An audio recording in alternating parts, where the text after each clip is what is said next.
What's up, everybody? How are you doing today?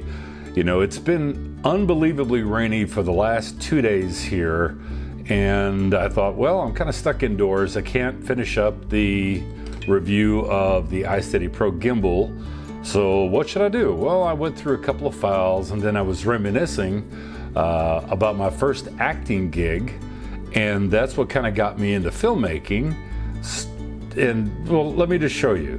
All right, so what I'm going to do is I'm going to put on the bottom of the screen here just a little image of my first acting job ever. Now, this movie was released in December of 1997. We filmed it in August of 97. And like I said, it was my first ever acting job ever.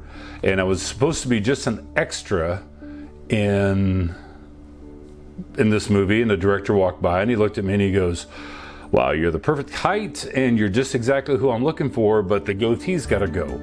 Now, I've had this goatee for the better part of 25 years, and of course I said, sure. You know, he said, you know, would you be willing to shave it off? And I said, absolutely. So went into a trailer, shaved it off, and then this is the part. It's LeAnn Rimes' movie, Holiday in Your Heart. And I went from an extra to a featured extra, which means that the camera is actually on you for a long time. It was not my first speaking job, but you know, you're supposed to speak with your face. So let's kind of watch and see how that went. So there's little LeAnn Rimes, and she's little, and there's Grandma Teton. And now I'm the bad guy that was sitting in Grandma Teton's chair at the front of the church. Oh my God, look at that young face. Oh, baby face Nelson.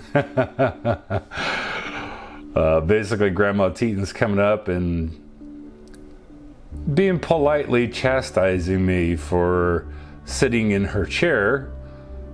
And I'm giving her the... It's too funny. Too funny. Look at there.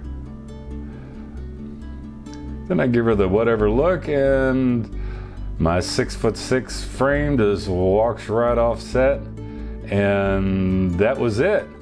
That was my first acting gig ever. And when that got released, my agent had, back then in the day, 1990s, we had pagers. My agent had paged me right after it aired and said, "I got a couple more jobs for you." So I kind of went from there.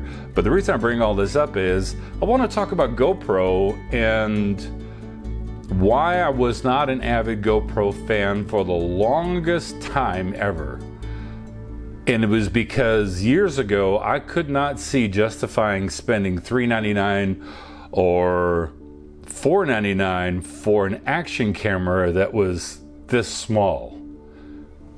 It just didn't make financial sense to me. So I started off with the SJ4000. That was my first action camera. Then I went to the SJ5000X Elite, and I was very happy with that because it was a fraction of the price of the GoPro.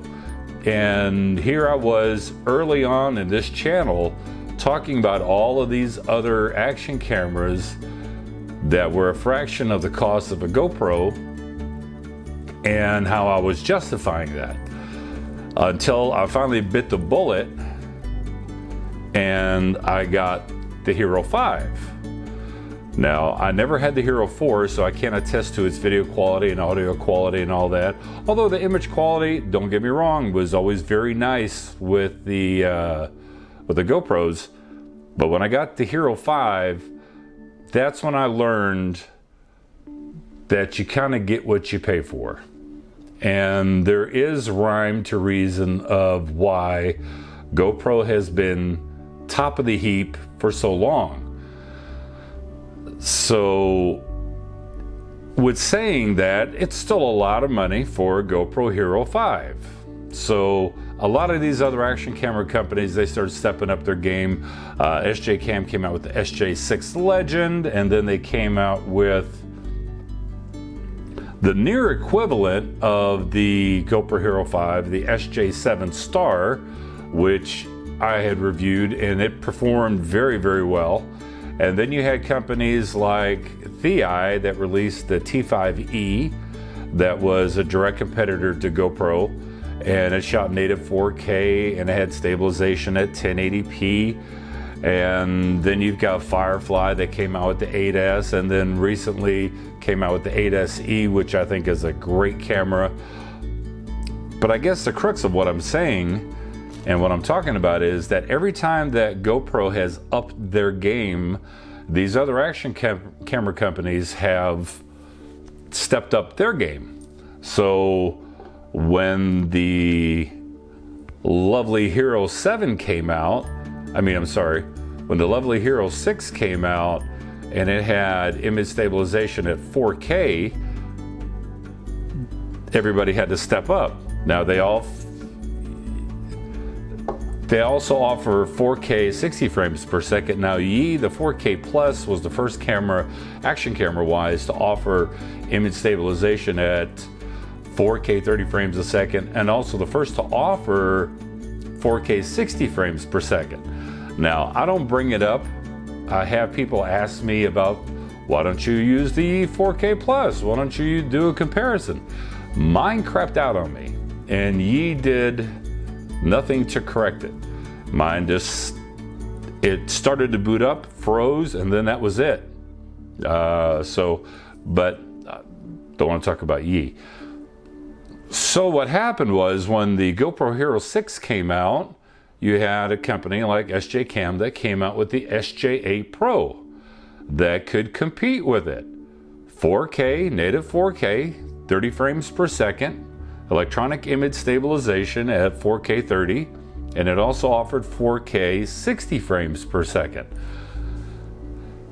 So let's talk about my most favorite action camera, which has been the Sony FDR-X 3000. Native 4K, 30 frames per second, and image stabilization, but it's optical image stabilization. So inside that little lens, let's see if I can get that to focus.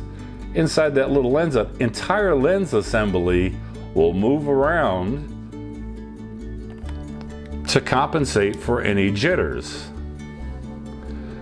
Then we have this dude that just got released, the GoPro Hero 7 Black, the gimbal killer. Now, there are a lot of really good things about the GoPro Hero 7 Black that I really like. The user interface is still a little quirky to me because I'm used to the 5 and 6, but that's just a matter of just getting used to it.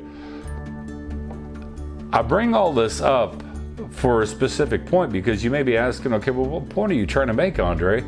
I'm trying to make the point that all these companies have been chasing after GoPro, and and that's good for us consumers, because the more competition GoPro has, the better the pricing will be, and the better that the options will eventually be as far as functionality offerings. But all these companies are competing with GoPro, and I've come to the realization that GoPro's been the king of action cameras, and rightfully so. They are the king of action cameras. And GoPro has put the bar at a certain height for image quality, battery life, construction, options that you can do, to where these other action camera companies, and no bash against ThEye, because I really enjoy the ThEye T5e, but it's plastic box, still in the GoPro 4 type of feel format. But you've got GoPro that has taken it to another level. Now, if you saw a couple of my GoPro videos where I talked about, I don't know if GoPro is going to be able to survive, and that was right after GoPro Hero 5, because one thing that they did with the Hero 5 right after I got mine, which I thought was really pretty much was when they upgraded the firmware, and they took away the ability to use third-party batteries with that little update. And I was very unhappy about that, because I figure if I bought the camera, it's mine. I should be able to put whatever batteries that me, the consumer, chooses to put into it to make it work. And I've been a little bit negative about GoPro, wondering about, are they going to be able to survive? I mean, yes, they broke away from Umbrella as far as their chip supplier, and now they're creating their own in-house GP1 chip. And you've got Nick Woodman that is trying to deal with the aftermath of the Karma drone debacle. And I look at GoPro on paper and I say, great company as far as the product line, because now that I'm a GoPro owner of 3, and by the way, GoPro has not sent me the 5, they did not send me the 6, and they did not send me the 7. But what I did was, when the 7 was first announced, they offered a trade-up that you could turn in a previous GoPro or any digital camera that retailed for $99.99 originally, whether it was working or not. So I took advantage of that. I sent out the SJ6 Air that I had, that I was never happy with. I never did a review on it because it had too many bugs and glitches with it. So I sent them that camera. They took it, gave me $100 credit off of the Hero 7. So that's the only reason why I have the Hero 7, because it was $100 off, and I figured, well, for $100 off, it was definitely well worth it. So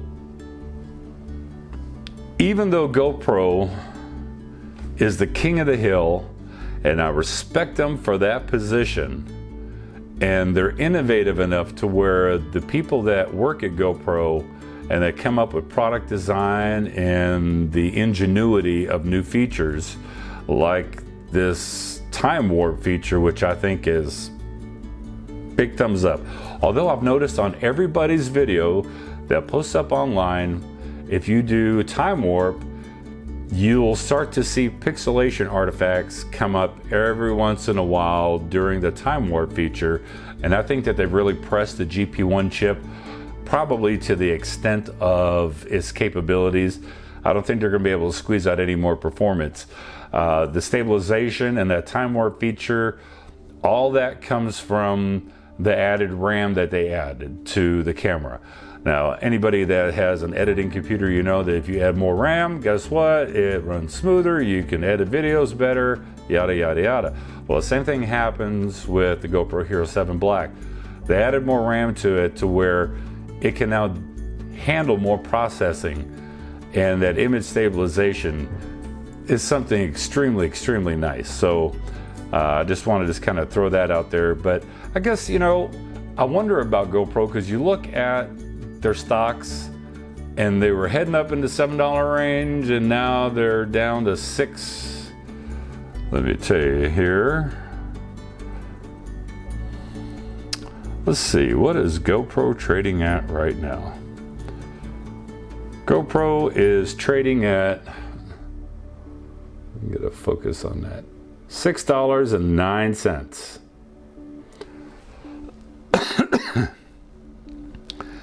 I don't think $6.09 is going to make the investors really happy. I don't think that $6.09 per share after the release of their new flagship, best of the best Hero 7 is going to make the company recover.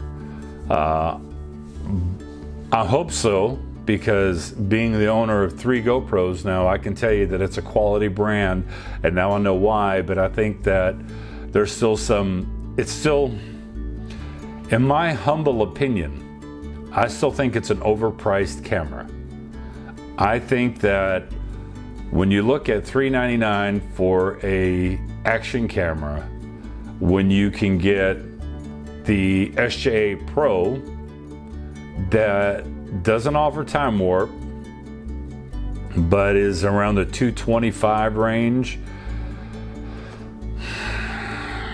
it's kind of hard. But then again, this was a 300 and, let's see, that's Sony 4K. This dude was $360, so you know, you can't complain a whole lot. I guess the moral of the story is, after everything that I've just talked about, and the Sony is still my favorite of the action cameras, even though it's got an odd body shape to it. It's a little quirky to hold. There is no screen for you to frame up your shots. As long as you don't do a lot of roll access with it when you're walking or moving the camera, because the optical image stabilization could only handle so and so much of roll before it becomes wobbly on the outside edges of the video. But given the fact that this dude records stereo microphones, right there, stereo microphones, and the fact that it can record at 100 megabits per second gives you a lot of latitude in post to bring out the best image possible. And still to this day, I think that the best image in an action camera is still the Sony FDRX 3000. Now, I have not tried the RX100, and I hear a lot of people claim that it's great, and that's not a bash against GoPro, because I think GoPro, given the fact that, you know, when you're recording at 60 megabits, you kind of hit a threshold. There's just so and so much information there per second that you are gathering. I guess the moral of the story is, you know, GoPro, have I turned into a fanboy of GoPro? I like GoPro. GoPro is, they've set the standard for all of these other action camera companies to compete with and compete against, I should say. And they all do a very good job given the budget. When you're talking about an action camera that you can get for $139 or $169, and you have to weigh that against the pro or con of a GoPro Hero 6 at $299 or the 7 at $399, at the end of the day, I mean, it's really up to the consumer.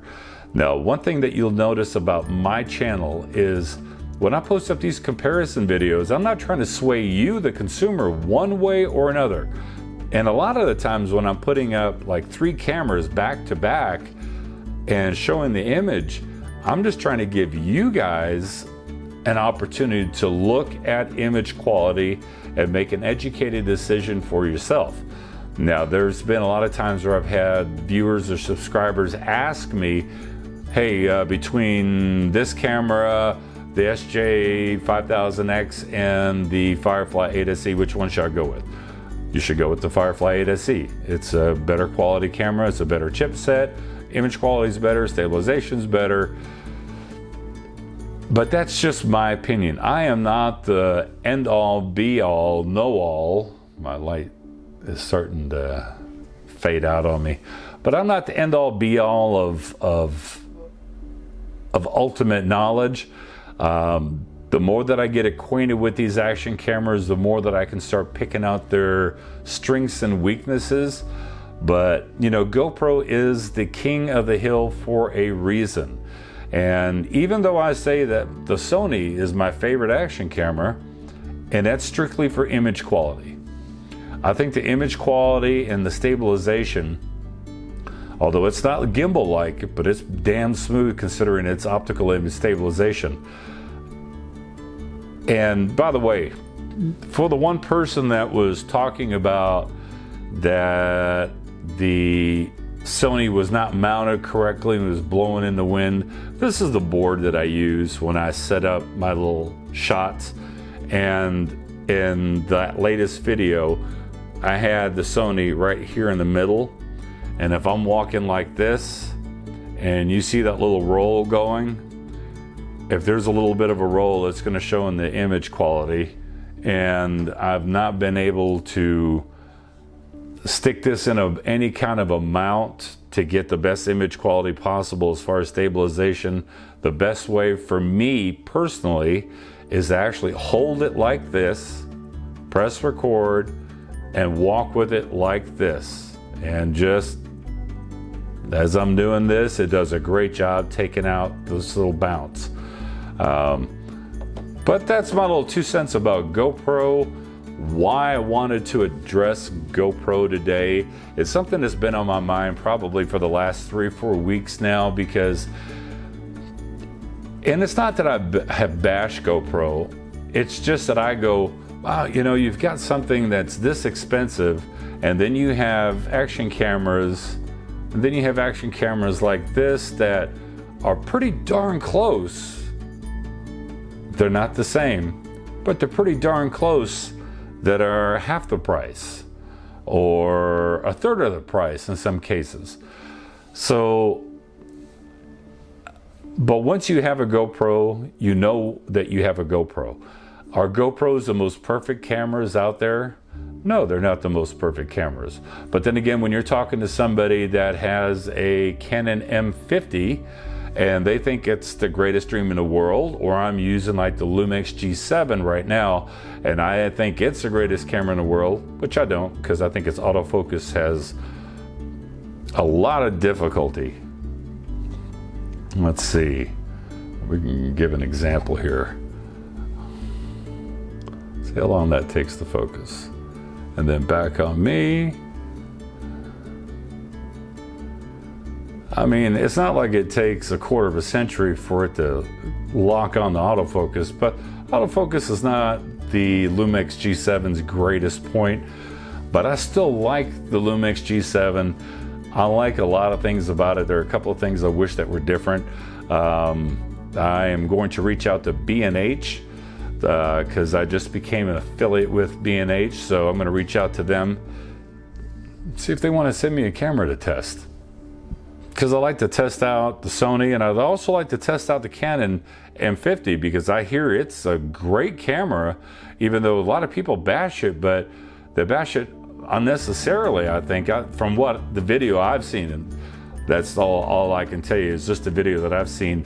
It seems like it's a very good camera, and that its video quality is very good. I'll take a quick sip of coffee. And that's my little baby girl when she was just a little baby. Isn't that cute? My wife got me that as a coffee cup. So anyway, this video's went on kind of long, 22 minutes worth of me rambling and talking about GoPro and action cameras, but there was a reason. And it's not because I'm bored, it was a subject that I did want to talk about, and every time I do a review, I give you an honest review of my opinion about certain products.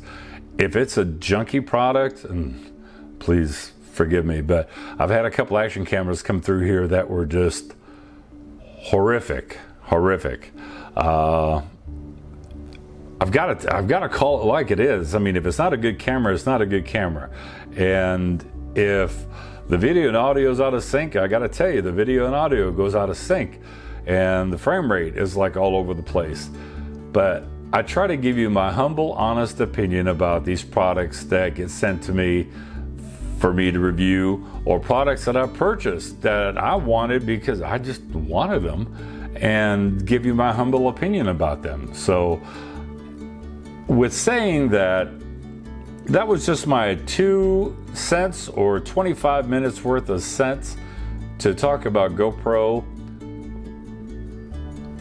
why I was harsh on them in the beginning, why I've warmed up to them, why I still think that financially that they're in trouble, and I don't know if they're going to be able to recover. And I think the GoPro Hero 7 and I'm really surprised, because the GoPro Hero 7 being the best action camera that GoPro has put out to date, and the stock has not reflected that. It has not jumped up enormously to go, wow, the company has actually rebranded itself, and they focused on the Hero 7 White, the Hero 7 Silver, and the Hero 7 Black. That didn't attract that enthusiasm anymore. And I think partly of that small portion is because of the camera debacle, with the cameras flying out of the air and crashing, and maybe rushed to market just a little bit too quick, or the competition with DJI or whatever. I think a lot of things had hurt GoPro, and I think the competition from these companies now, you know, there's a lot of people that go, well, it's these Chinese companies that are making these GoPro knockoffs. you know what, they're entering into a market that is a very popular market. Action cameras are popular, and if you can make something that gives you relatively, let's say percentage-wise, gives you 80% of the quality of what a GoPro is at a 60% savings. Let's do some math. Everybody's on a budget. Because remember, action cameras are fragile. You bang into something, you drop it down 3, 4 feet, 5 feet off the ground, it may not survive. What are you gonna do? If you can get 80% of the quality and save 60% of your money, you may actually go that route. And you know, there's a camera that I didn't bring up in all of this, but I've got to talk about this little dude right here. This little Measure 4K action camera. Now, I did a product review on it, and I'll throw a link up here just so you can take a look at the initial review of this camera for $89. Huge touchscreen, native 4K. It does not offer stabilization of 4K, but it does at 1080 30 and 1080 60, and it does a pretty good job. And its battery life on this little guy is outstanding, and it is made of metal, super strong constructed action camera for 89 bucks. I'm hard pressed not to always push this little camera, because for $89 for touchscreen, you cannot go wrong. The audio is a little bit hot, but what I'm going to do is stick a little dead cat right on top of that microphone right there, just to cover up a little bit of the sound so that the audio is not so hot on it. But anyway, I just wanted to kind of throw that out there on this rainy day, and I hope you guys are having yourself a great day. If you have any comments about GoPro, about the Sonys, Thi, SJ Cam, Firefly, action cameras, if you know about the Canon M50, personal knowledge that you've got one, please post that in the comment section below too, because like I said, I'm really intrigued about that camera. But if you have any questions, post them down in the comments. Tell me your thoughts about GoPro. Are they going to survive? Did the GoPro Hero 7, was it the savior, or was it the last ditch effort? So anyway, I just wanted to give a little explanation about my thoughts on GoPro. But for those of you that are interested in this, if you enjoyed this video, give me a thumbs up. If you're not a subscriber, consider subscribing today. And I've got more stuff coming. 2, 3 more gimbals. Got a lot of stuff coming up, but hopefully the weather is going to break and give me a little opportunity to finish up the iSteady Pro. Got to finish up this review, because I